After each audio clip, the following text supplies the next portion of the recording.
Ang Pilipinas ay nag-modernize ng militar nito sa pamamagitan ng pag-acquire ng iba't ibang mga makabagong armas, kabilang ang BrahMos Supersonic Cruise Missile System, ang Typhoon Missile Launcher, at advanced fighter jets.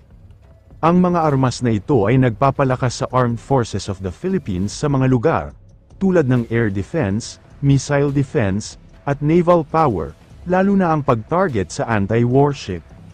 Kaya kung bago ka palang napadpad sa channel na ito, at kung gusto mo ng kwentong katulad nito, ay mag-subscribe ka na, at huwag kalimutang i-like at pindutin ang notification bell, para lagi kang updated sa mga kwentong kagaya nito.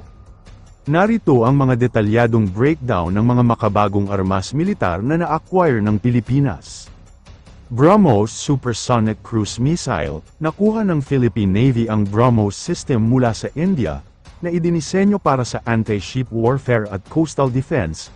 Ang sistemang ito ay isang pangunahing bahagi ng mas malawak na pagsisikap upang gawing makabago ang AFP at tugunan ang mga alalahanin sa seguridad sa rehiyon.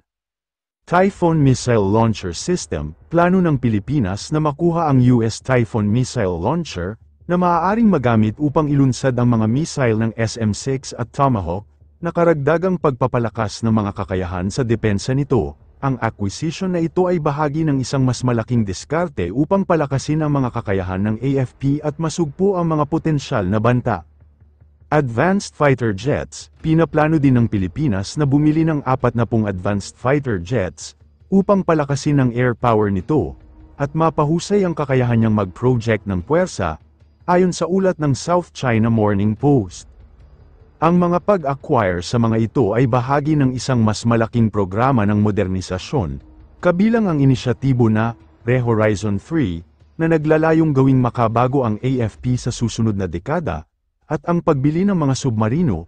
Ang modernisasyon na ito ay hinihimok ng mga alalahanin sa seguridad sa rehiyon, kabilang ang mga tumataas na tensyon sa China sa South China Sea.